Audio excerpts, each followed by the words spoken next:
Well, hi, BookTube. Bill Ruttenberg here with the Ruttenberg Library. I want to come to you this morning with the book chat. And the book that I wanted to chat about is Direct Legacy by James Stejskal. And this is part of the Snake Eater Chronicles. It would be book number 3. And this book was sent to me by Casemate Publishers. Thank you to Daniel for sending this to me. I really appreciate it. And so I wanted to give my thoughts on this. So this book is a 2022 book, and as I said, it's book number 3 in the series, and it is from Casemate, published in Philadelphia and Oxford, and it is a 314-page book. And on the inside, it's got a nice little map to kind of set up our story. And as I said, this is book 3 in the series. So let's look at all the books that James Stejskal has written. He has written book 1 in the series is A Question of Time, and book 2 was Appointment in Tehran. And after reading this, I kind of wish I would have read the first 2 first because this was excellent. I thoroughly enjoyed this. It's not my typical read. It's kind of stepping out of my, I wouldn't say my comfort zone, but it's just not something I usually read, but I thoroughly enjoyed it. And I'm really glad I read it. And like I said, again, thank you to Daniel at Casemate for sending it. Now I'm going to have to figure out how to get books 1 and 2. But he's also written, James Stejskal's also written 4 different nonfiction works. Because he is a military historian, and he wrote No Moon as Witness, Missions of the SOE and OSS in World War II.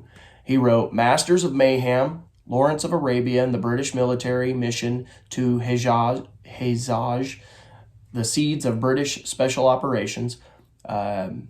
He wrote Special Forces Berlin, Clandestine Cold War Operations of the United States Army's Elite, 1956 to 1990. And then he also wrote The Horns of the Beast, the Swakop River Campaign in World War I in Southwest Africa, 1914 to 1915. And so, he has some books to his credit. He originally worked for 35 years as a soldier and intelligence officer in the United States Army Special Forces and with the CIA. So he has a lot of background training for this, this type of story. And as I said, I thoroughly enjoyed this. This book opens up with the Irish Republican Army is wanting to attack Northern Ireland or attack the British, and there are some bombings going on, and they are looking to make a statement in that typical rebellion, back and forth with each other. Gets into politics, gets into Protestantism versus Catholicism, all of that. Now, this book doesn't get real heavy on the politics. It just kind of briefly mentions it, but you get the idea of why the rebellion is going, and just the usual fights for freedom. And so we meet the main character, Neil, or one of the main characters, Neil Fitzpatrick. He is a American. Worked for the American Army. He is an explosives expert, and the IRA, the Irish Republican Army, has contacted him, and they want to hire him to do some work and do some specialized bombing. And so he is going to travel to Ireland and kind of work undercover, so to speak, and put together these bombs. And so the British kind of get wind of this, and they want to, because it's an American, they don't want to, just go in and take out an American.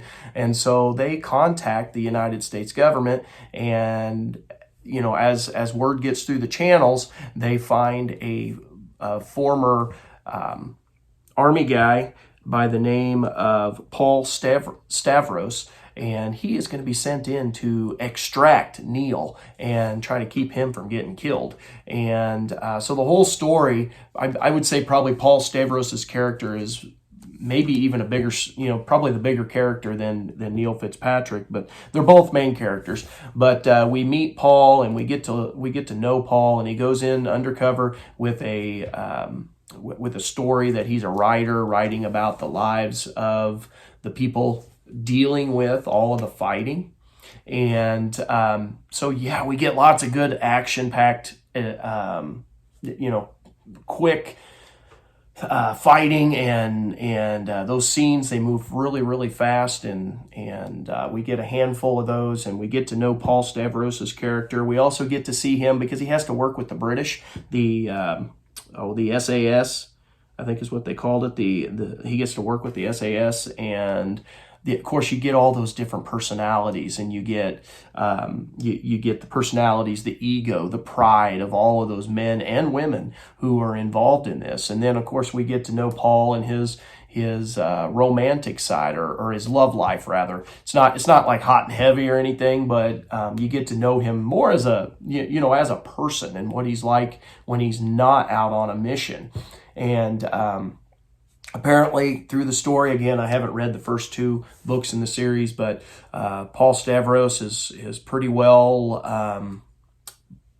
ingrained in the special ops stuff, and so this is just right up his alley. But anyway, we get to meet a whole host of characters in this fight between Ireland and Northern Ireland, and some Americans that fall in the middle of it, and we got to try to put a stop to the fighting. And so that's basically the whole story, and it's him trying to extract Neil Fitzpatrick. And this was, like I said, a really good thriller, and you get a little twist at the end, and it's fun. You get some hints of it if you are paying attention. The twist at the end, you get some hints of it, but not so many that you totally figure it out. But anyway, BookTube, highly recommend this. This was good, especially if you like, special op thrillers and stuff like that. Direct Legacy by James Stejskal is worth your read. This is the Snake Eater Chronicles Volume 3, or Book 3 in the series. I'm going to go out and try to find the first 2 books, and hopefully they're just as good. I'm sure they are. So anyway, I hope this helps you in maybe picking up another thriller. And until next time, BookTube, happy reading.